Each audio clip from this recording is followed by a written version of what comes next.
mondial, nous sommes 31 millions de femmes, ce qui veut dire que 3,2 millions de femmes sont en détresse. Ces femmes ont des enfants, donc le nombre est certainement encore plus important. C'est le venir. Toutes et tous, nos mères, nos filles, nos voisines, nos amis, nous demandons également la formation des hommes de loi, la police.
Christelle pour Radio Tongossa, bonjour. Alors je suis toujours à Paris pour l'événement exceptionnel de ce jour. Un rassemblement pour les femmes victimes de violences. Alors bonjour mesdames, vous allez nous parler de cet engagement, de pourquoi vous êtes venues ici aujourd'hui. Ça me paraît être extrêmement important vu l'ampleur des violences que les femmes subissent partout dans le monde au quotidien.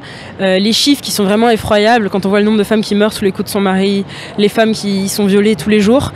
Pour moi, c'est extrêmement important d'être là pour montrer que déjà elles ne sont pas toutes seules, qu'on en a marre, que c'est pas normal et qu'on va se battre contre ça. Et vous, comment l'avez-vous ressenti ? Alors pareil, moi je parle au combat féministe depuis environ une dizaine d'années et les violences donc conjugales font partie d'un continuum de tout ce qui s'appelle la domination masculine.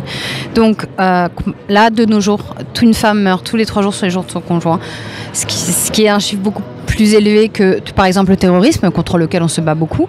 Et dans l'indifférence générale, vu que c'est dans la rubrique chien et trajet, c'est appelé drame conjugal, passionnel. Non, ça c'est des meurtres parce que les femmes sont considérées comme des objets.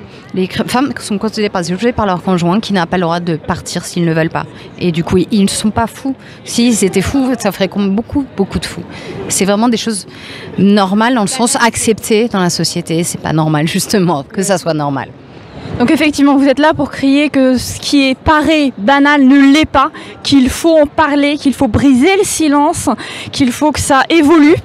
Donc pour vous au quotidien, est-ce qu'il y a des choses que l'on peut faire pour que ça évolue ? Mais évidemment, déjà, je pense qu'il faut avoir une tolérance zéro avec le sexisme autour de nous, parce qu'avant d'arriver à malheureusement des coups, un meurtre, ça commence par des choses un peu plus discrètes, des mots, des blagues sexistes, des remarques déplacées, des insultes, des manipulations psychologiques. Enfin, il y a tout un tas de choses qu'il faut arrêter de tolérer. Il faut vraiment avoir une tolérance zéro. Il faut arrêter de dire bon, c'est pas si grave, voilà.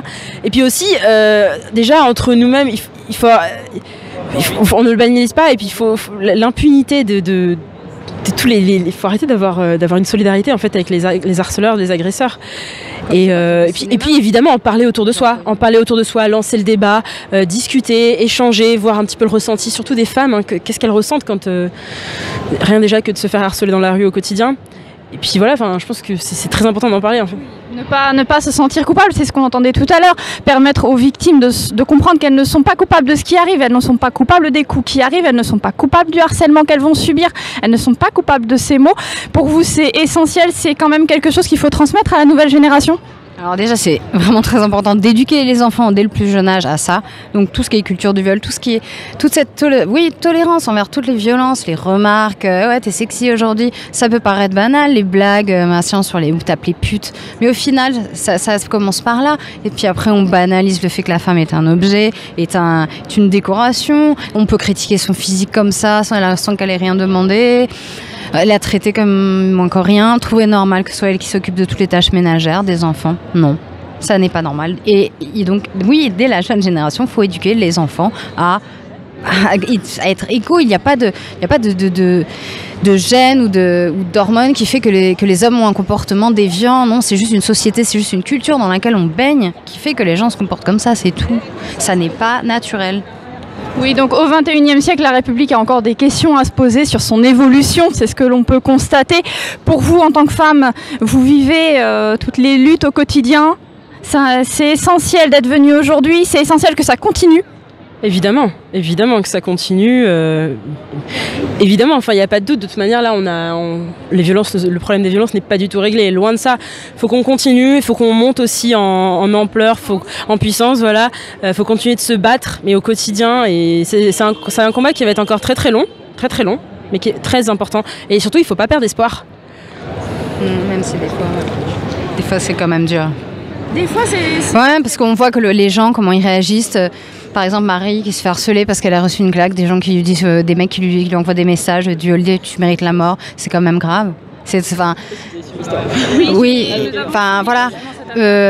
D'où tu sors ça, mec? Enfin, elle s'est fait frapper. Non, c'est pas bien. Et non, t'as pas à lui dire, je vais te violer, je vais te tuer. Enfin, qu'est-ce que ça? C'est grave. Oui. Alors c'est vrai, la structure en fait gouvernementale, la structure de la République a du mal à s'adapter aussi au harcèlement sur Internet, le cyberharcèlement qui prend des proportions impressionnantes. Ces proportions font qu'on se croit impuni, hein, c'est tout en toute impunité. On peut harceler n'importe qui sur Internet, par Messenger, par WhatsApp, par n'importe quel moyen. C'est très grave. Maintenant, il faut que les gens en prennent conscience. Il faut peut-être aussi qu'on se serre finalement la main tout ensemble. Pour vous, c'est quand même essentiel par rapport aux résultats, hein, récemment d'ailleurs, par rapport à votre affaire. Ah, évidemment, c'est tout ensemble qu'on va y arriver, tout ensemble et tous ensemble. Là, c'est sûr, il y a pas de question là-dessus. Puis, comme vous le dites, l'impunité, elle est assez exceptionnelle. Et je trouve que d'ailleurs, il y a un parallèle assez intéressant à faire entre l'impunité des insultes qu'on peut recevoir sur Internet et l'impunité de ce qu'on peut subir dans la rue. C'est la même idée de l'anonymat. Donc, l'homme passe ou alors envoie anonymement sur Internet et pense que personne ne va l'entendre, il n'a pas de témoin, donc il peut se permettre de faire ce qu'il veut. Il y a une façon d'isoler la victime en fait, qui est un mécanisme finalement d'ailleurs des agresseurs. Et donc, que ce soit dans la rue ou que ce soit sur Internet, il faut mettre les moyens, il faut essayer de comprendre quelle solution apporter, il faut mettre les moyens et pour se battre contre ce fléau, tout simplement. Oui, pour essayer de rendre le monde meilleur au XXIe siècle, je pense que c'est la moindre des choses que l'on doit aux futures générations notamment. C'est ce que vous pensez? Oui, pour moi déjà le sexisme est la base de toutes les discriminations, c'est la plus ancienne. Si on s'autorise à dire l'homme est supérieur à la femme parce qu'il a une bite, le blanc est supérieur au noir parce qu'il est blanc, c'est la fête du slip, hein? Putain, mais... On est d'accord sur le ton de l'humour, mais on est d'accord. Effectivement, la République doit se poser les bonnes questions, doit évoluer avec son temps. Nous sommes au XXIe siècle. Ce que nous croyions normal autrefois, nous nous rendons compte que ce n'est pas la norme. Et je tiens à préciser que souvent on dit on est en 2018 quand même, mais il faut se rendre compte qu'au 2018, il faut être clair, nous n'avons ni l'égalité, ni de liberté. Voilà, ça c'est important de le préciser. Et maintenant qu'on s'en rend compte, peut-être travailler pour essayer de l'atteindre, puisque c'est quand même les valeurs de la République justement. Bravo pour ce message, merci beaucoup pour le temps que vous nous avez accordé et encore bravo pour votre victoire par rapport à cette affaire. Vous avez donné un formidable exemple pour la jeunesse. Il faut le relayer, c'est quelque chose dont il faut parler. Le XXIe siècle est là, alors nous allons le faire, mais ensemble, toutes les femmes, ensemble, avec les hommes, avec la jeunesse, pour demain. Merci beaucoup, c'était Christelle pour Radio Tongossa.